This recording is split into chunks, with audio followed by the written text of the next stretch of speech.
Princess Yurin Salethi stood at the tall window of her chamber and watched the twin suns set over the crystal towers of Sarath Prime, painting the sky in shades of violet and gold that would have stolen the breath of any visitor to her world. But she had seen this view 1,000 times, and her mind was elsewhere tonight. Tomorrow she would leave for Covenant Ring, a neutral station at the edge of known space where she would represent her father in peace talks with the Kreth Dominion. And the weight of that responsibility pressed against her chest like a stone. "Your Highness," Commander Thesic said from the doorway, his voice deep and formal as always, "the human has arrived." The princess turned slowly, her silver robes flowing around her like liquid metal. And she did not hide the displeasure on her face when she heard those words, because she had argued against this decision for days without success. "Send him away," she said. "I have 20 of our finest guards, and I do not need some political gesture following me across the galaxy." Thesic stepped into the room, his massive frame blocking most of the doorway, and his 4 eyes blinked in sequence as he spoke again. "The Galactic Coalition was very clear, Your Highness, and your father has already accepted their offer. A human escort is part of the security arrangement whether we want it or not." Yoren made a sound of frustration and waved her hand. "Fine. Bring him in so I can see what they have sent us." The commander stepped aside and gestured to someone in the hallway. And a moment later, a human male walked into the chamber with quiet steps that made almost no sound on the polished floor. Princess Yurin studied him with obvious disappointment written across her delicate features, because this was not what she had expected at all. He was shorter than her guards by at least 2 heads, with plain features and dark hair cut close to his skull. And he wore a simple gray uniform with no medals or decorations that might suggest importance. And his body was lean but unremarkable compared to the towering Volanti warriors who protected her. "Sergeant Park Junho," the human said with a small bow, "assigned by the Coalition Security Division to serve as your escort." "Your Highness." His voice was calm and even, neither loud nor soft, and his dark eyes met hers for just a moment before he looked down again in a show of respect that somehow felt more genuine than the elaborate bows she received from her own people every day. "Tell me, Sergeant," Yurin said as she walked closer to examine him like one might examine an unusual insect, "what exactly do you bring to my security that my own guards cannot provide?" Junho did not flinch at her tone or step back from her approach. And when he answered, his voice remained steady and without pride. "I bring a different perspective, Your Highness. And sometimes that is enough." Commander Thesic laughed, a rumbling sound that echoed off the crystal walls. "A different perspective," he says. "As if perspective can stop an assassin's blade or deflect a plasma bolt, Your Highness. This is clearly a symbolic gesture at best and an insult at worst." "I agree," Yurin said, turning away from the human and walking back toward her window. "But we will tolerate this arrangement because we must. So find him quarters somewhere out of the way and keep him away from me unless absolutely necessary." "Understood." "Your Highness," Thesic said with satisfaction in his voice, and he grabbed Junho's shoulder to guide him out of the chamber. But before they reached the door, the human spoke again. "Your Highness, I noticed the sensor grid on the eastern tower has a blind spot near the loading docks, and the patrol rotation leaves a gap of 47 seconds every 3rd cycle. You may want to address that before departure." The princess paused and looked back at him with surprise and annoyance mixing on her face. "How did you notice that in the few minutes since you arrived?" "I notice things," Junho said simply. "It is what I do." Thesic pushed him toward the door with more force than necessary. "Your observations are not needed or wanted, human. We have protected the royal family for generations without outside help, and we do not need a soft creature from a backwater world telling us our business." Junho said nothing more as he was led away, and he did not resist or complain about the rough treatment. And Princess Yuren watched him go with a strange feeling she could not name stirring in her chest.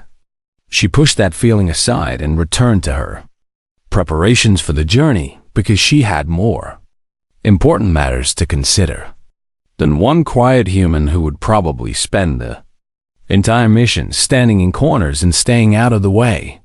That night, the royal vessel was prepared for departure, and servants loaded supplies and diplomatic gifts, while guards checked weapons and secured the ship from top to bottom. And in the chaos of activity, no one paid attention to the human sergeant, who walked the corridors alone and studied every door and passage and junction with careful eyes. Junho memorized the layout of the ship in 3 hours, noting every exit and every place where someone might hide. And he counted the crew and learned their faces and watched how they moved and spoke to each other. And when he finally went to his small quarters near the cargo bay, he sat on his narrow bed and reviewed everything he had seen in his mind. The security was impressive by most standards, but he had found 17 vulnerabilities in his first walkthrough alone. And the guards were well-trained, but overconfident in ways that could get people killed. And the princess herself was smart, but blind to threats she had never needed to see before. As the ship launched into the darkness between stars, Junho allowed himself 2 hours of sleep before waking again to continue his quiet work. Because something about this mission felt wrong in a way he could not yet explain. And he had learned long ago to trust that feeling, even when everyone around him thought he was being paranoid. The princess wanted him to stay out of the way, and that was exactly what he would do, until staying out of the way was no longer an option. 3 days into the journey to Covenant Ring, Princess Yuren found herself watching the human more than she wanted to admit. And it bothered her that she could not understand what she was seeing.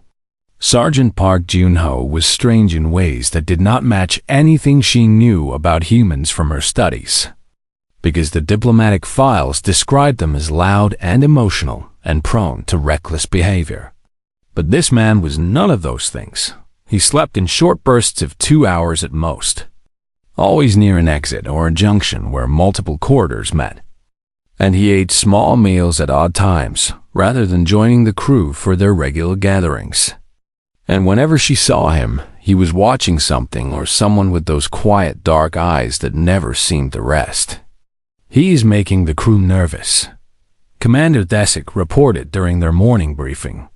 And he keeps requesting access to our threat assessments, which I've denied because he has no need for such information. Let him look at shadows if it keeps him busy, Yuren said with a wave of her hand. We will reach Covenant Ring in 4 more days, and then we can send him back where he came from. But later that same day, she found herself following the human through the corridors, staying far enough behind that he would not notice her. And she watched him pause at every intersection and study the walls and ceiling as if searching for something hidden. When he stopped outside the engine room and stood perfectly still for nearly 10 minutes, a curiosity finally overcame her pride, and she stepped forward to confront him. What are you doing, Sergeant? Junho turned to face her without surprise, as if he had known she was there all along. And he answered in that same calm voice she was beginning to find unsettling. I am learning the ship. Your Highness, you have been learning it for 3 days, she said with irritation. Surely you know every corner by now? I know the layout, he agreed. But a ship is more than its corridors and rooms. It is also its sounds and its rhythms and the way people move through it. And I am learning those things too. Yuren crossed her arms and studied him with narrowed eyes. Why does it matter how people move through the ship? Because when someone moves wrong, Junho said, it means something is wrong. And the sooner I notice, the better chance I have to stop it. Stop what exactly? The human was quiet for a moment, and something flickered in his eyes that might have been old pain or old memory. And when he spoke again, his voice was softer than before. Whatever comes. Your Highness. She wanted to dismiss him as paranoid like Desik did. But something in his manner stopped her, and instead she asked a different question. "What happened to you, Sergeant? What made you this way?" Junho looked at her for a long moment before answering. "Kepler 7 happened, Your Highness." The name meant nothing to her, and she waited for him to explain. But he only gave a small bow and walked away down the corridor, leaving her standing alone with more questions than answers. That night, Yuren searched the Coalition database for information about Kepler 7, and what she found made her sit back in her chair with shock spreading across her. Face Kepler 7 had been a human outpost that was attacked without warning 5 years ago, and the assault force had killed everyone at the base, including 42 soldiers and over 100 civilian workers. And the official report said there was only one survivor, a young sergeant who had been on patrol when the attack began and had spent 3 days fighting his way through enemy forces to reach the emergency beacon. The survivor's name was listed as classified, but Yuren knew in her heart that she had just been speaking to him in the corridor. She thought about the quiet human differently after that, and she began to notice things she had missed before, like the way he positioned himself between her and any doorway when they were in the same room, and the way his eyes tracked every new person who entered her presence. The next morning, Minister Dahlin joined her for breakfast, and the elderly Velanti diplomat spoke at length about the coming negotiations and the importance of presenting strength to the Kreth Dominion. And Yuren listened with half her attention while the other half watched Junho standing in the corner of the dining chamber. "The Kreth are brutal creatures," Dahlin was saying, "but they respect power above all else. And if we show them we cannot be intimidated, they will have no choice but to accept our terms. And if they do not accept?" Yuren asked. "Then we will have war," Dahlin said with a shrug. "But that is unlikely because even the Kreth know they cannot defeat our combined fleets." After the minister left, Yuren noticed him pause in the corridor to check a device in his hand before quickly putting it away. And she thought nothing of it at the time because ministers were always receiving messages and reports. But across the room, Junho had noticed it too, and his eyes followed Dahlin with new interest as the old diplomat disappeared around a corner. That evening, Junho sat in his quarters and worked on a small device he had built from spare parts. And when he connected it to the ship's communication array, he found what he had been looking for, a hidden transmission buried deep in the routine traffic. Using encryption patterns he recognized from his years in special operations. The signature belonged to the Void Fangs, the most feared assassin guild in the galaxy. And the message was only 3 words long, but those 3 words made his blood run cold. "Package confirmed aboard." Junho moved quickly through the ship to find Commander Thesik. And when he explained what he had found, the Velanti officer laughed in his face. "You expect me to believe that assassins are aboard my ship based on some transmission you claim to have intercepted?" Thesik said with contempt. "This is paranoid human nonsense, and I will not waste my guards on your fantasies. At least increase the security around the princess." Junho said, "Just as a precaution. The princess is perfectly safe," Thesik growled. "And you will stop spreading fear among my crew, or I will have you confined to quarters for the rest of this journey. Do you understand me, human?" Junho understood perfectly, and he also understood that he was now alone in protecting the princess from a threat that no one else believed was real.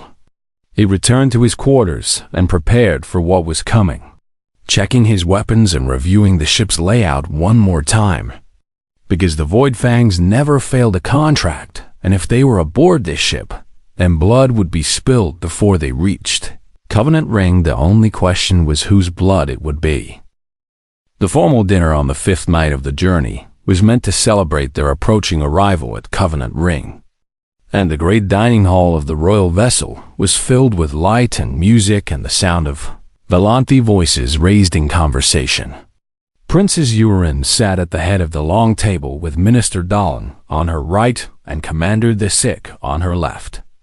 and around them sat the senior members of the diplomatic delegation and the officers of the ship. And servants moved between them carrying plates of exotic food from a dozen worlds. Junho stood in his usual corner, watching everything and everyone. And his unease had grown stronger with each passing hour because he had spotted 3 crew members today whose movements did not match their assigned duties. One was a maintenance worker who had no reason to be near the princess's quarters. Another was a cook who kept checking a device hidden in his sleeve. And the third was a security officer whose patrol route had changed without any order being given. The human wanted to act, but he had no proof and no authority. And if he was wrong about this, he would be confined to quarters and unable to protect anyone. So he waited and watched and hoped he was being paranoid. The lights flickered once, twice, 3 times in rapid succession. Junho's body moved before his mind could process what was happening. Years of training and instinct pushing him toward the princess as the first shots were fired. The maintenance worker threw off his disguise and put a plasma bolt through the chest of the guard nearest to him.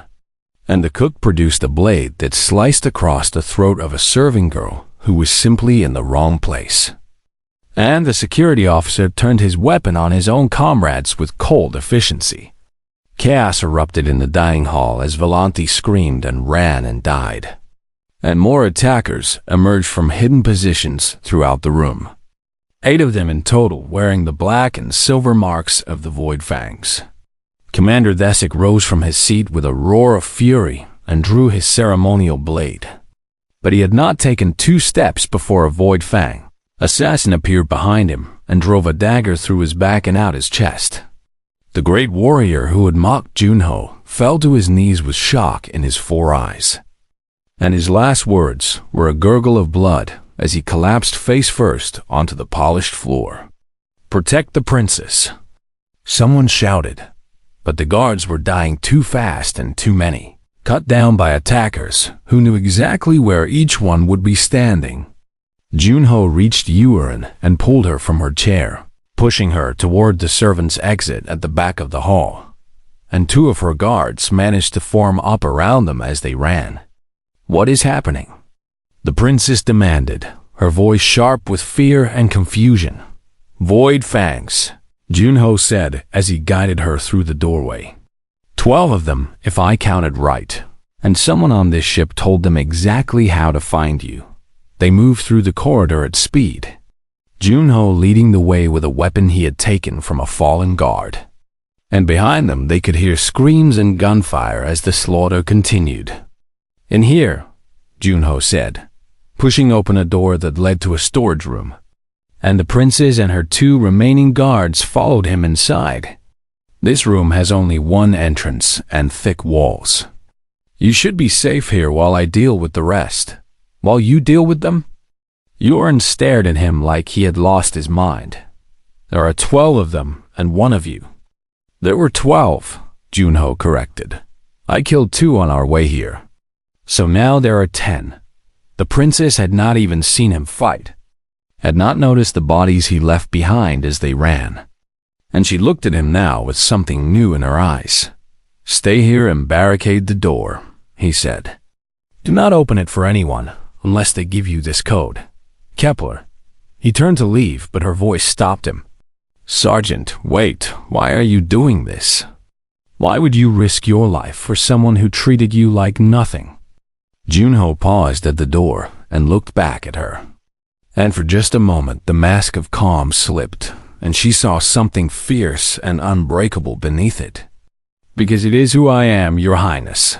Then he was gone, moving into the darkness of the corridor like a ghost.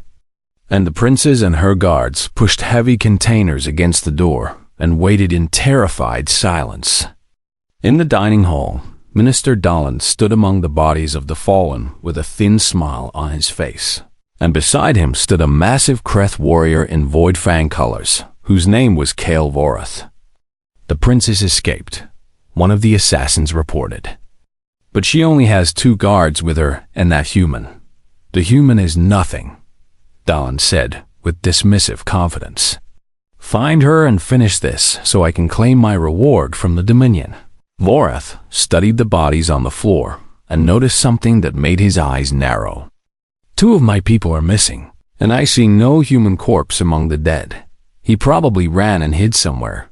Dahlan laughed. Humans are cowards who value their own survival above all else.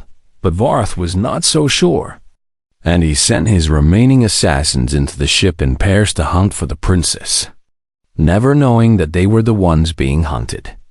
The first pair found their target in the engine room, or rather, their target found them, dropping from above with a blade in each hand and ending both lives before they could raise their weapons.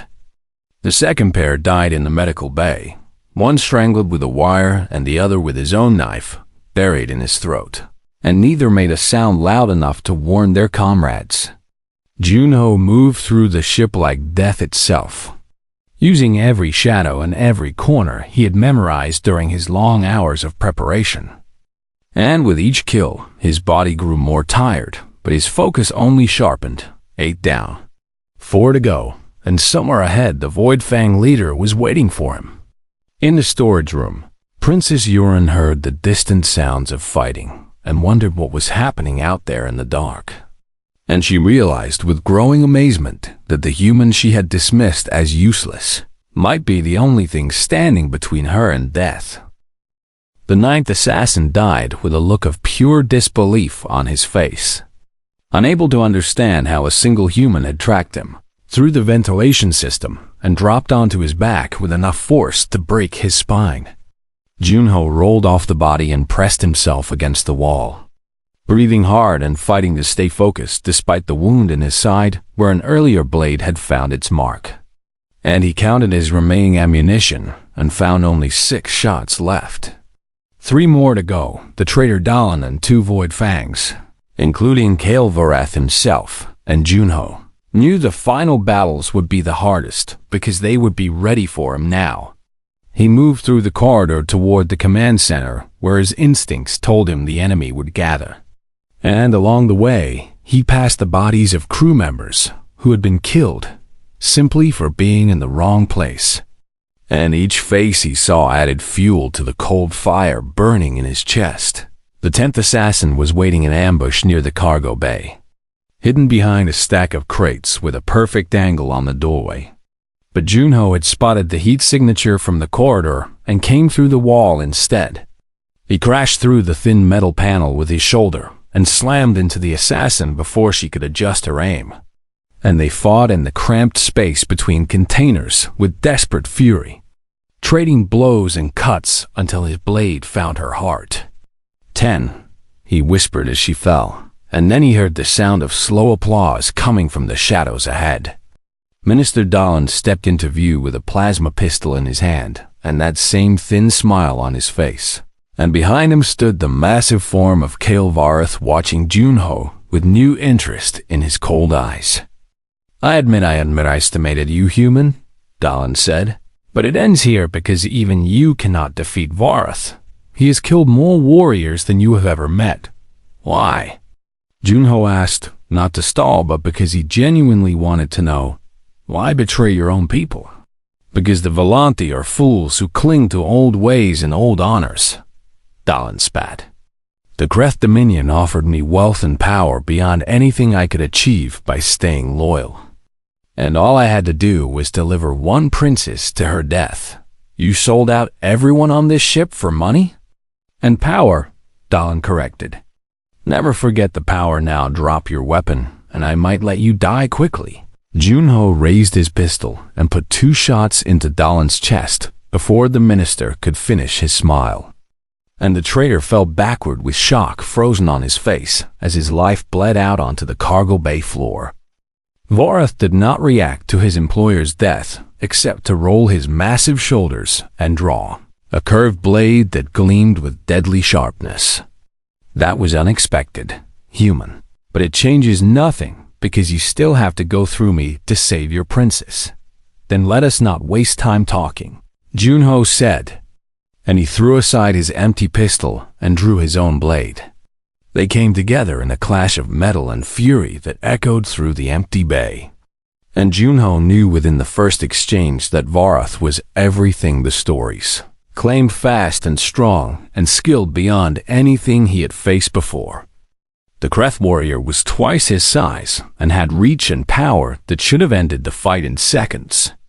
But Junho had learned to fight bigger opponents on a world where everything was bigger, stronger, and faster than humans. He ducked under a swing that would have taken his head and slashed at Varath's knee, drawing blood but not enough to slow him down. And he danced backward to avoid the counterattack that carved a chunk from the crate behind him. "You are better than I expected," Varath admitted as they circled each other. "Most species would be dead by now. Humans are hard to kill," Junho replied, feeling the blood running down his side and knowing he could not last much longer. "We evolved on a world that tried to murder us every single day, and we refused to die." "Interesting," Varath said. "But refusing is not the same as succeeding." He lunged forward with a combination that drove Junho back against the wall, and one strike got through his guard and opened a deep cut across his chest, and another numbed his left arm with a blow that cracked bone. Junho fell to one knee and saw Varath raising his blade for the killing strike. And in that moment he remembered Kepler-7 and the 3 days he had spent crawling through blood and fire to survive. And something deep inside him refused to accept this ending.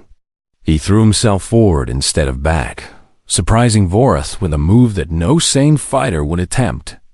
And he drove his blade up under the Kreth's guard and into his stomach with every ounce of strength he had left.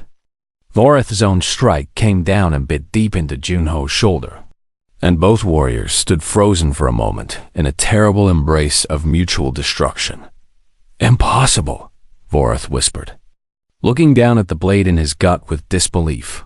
"Nothing is impossible," Junho said through clenched teeth. "We just have to want it badly enough." He twisted the blade and Varath roared in agony. And then the great warrior fell and did not rise again. And Junho stood alone in the cargo bay, surrounded by death. He wanted to collapse and let the darkness take him. But the princess was still hiding in that storage room waiting for him. So he wrapped his wounds as best he could and began the long walk back through the ship. 12 assassins had come to kill one princess, and one human had killed them all. And as he stumbled through the corridors, leaving a trail of blood behind him, Junho allowed himself a small smile of grim satisfaction.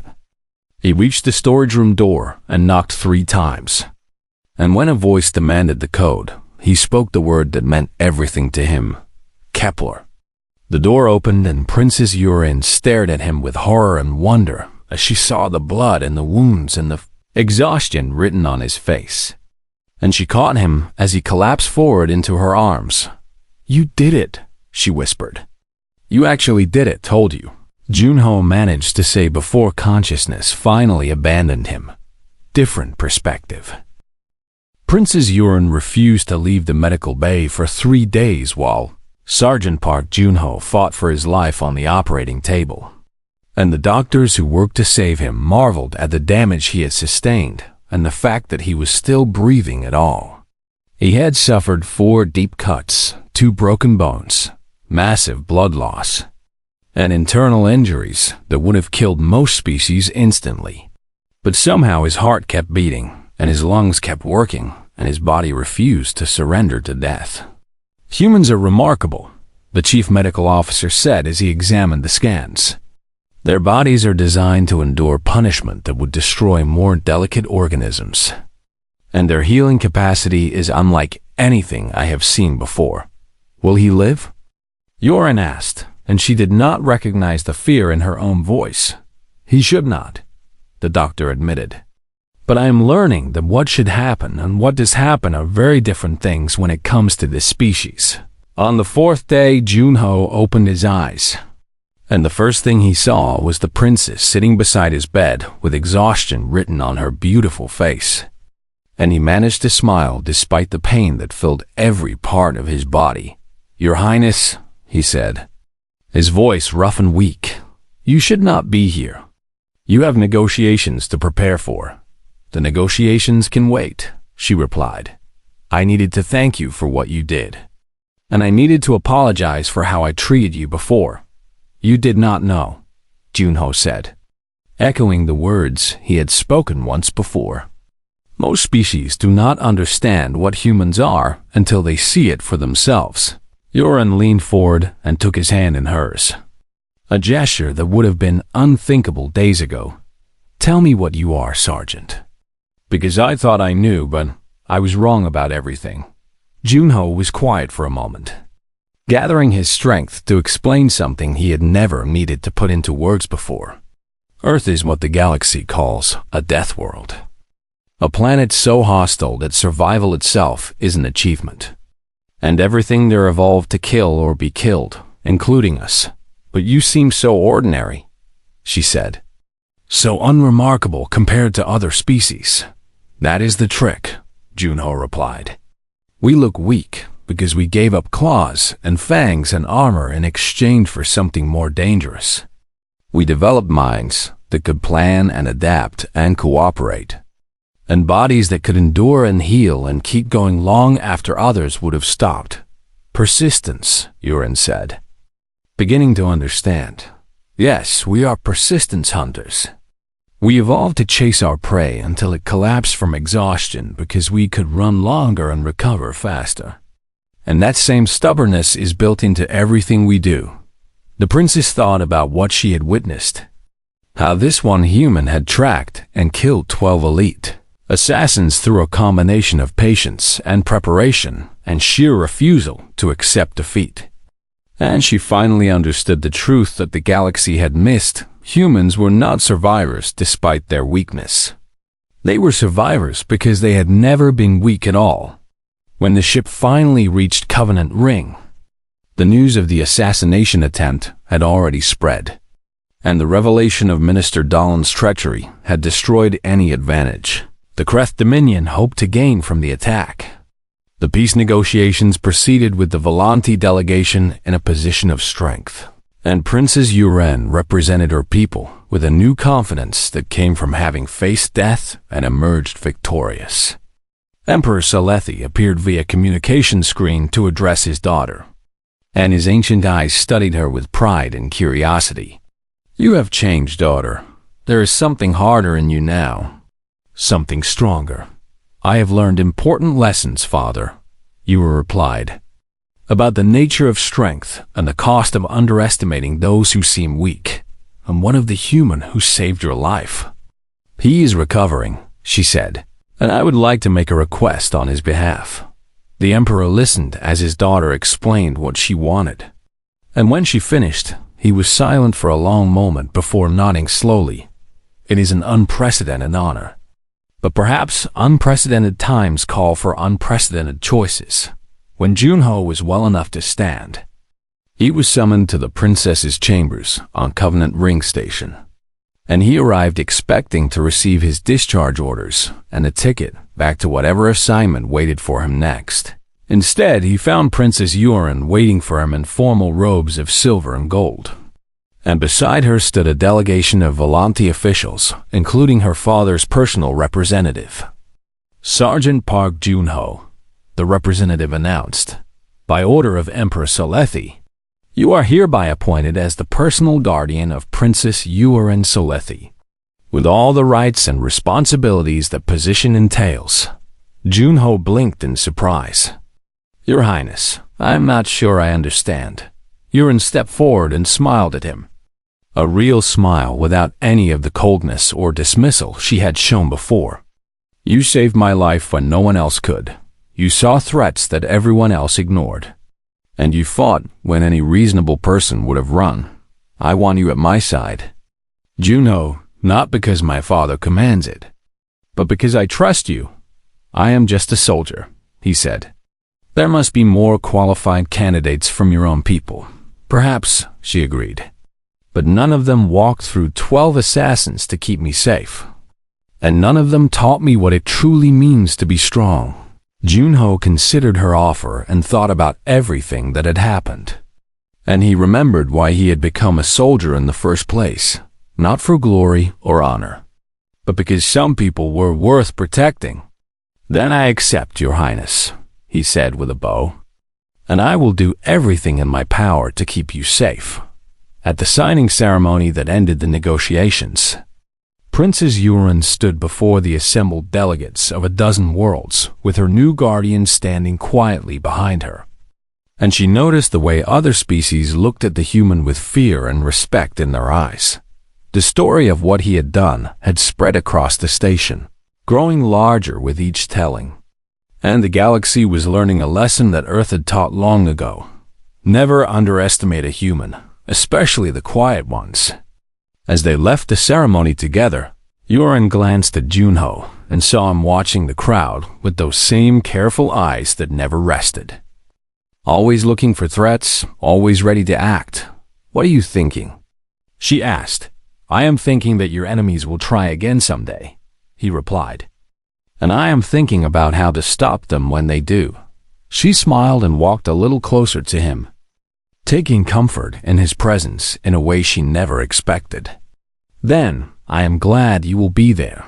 And as they walked into their shared future, the princess of the Volanthi and her human guardian, the galaxy began to whisper a new truth, that the most dangerous creature in the universe was not the one with the sharpest claws or the strongest armor, but the one who simply refused to stop fighting for the people they had sworn to protect.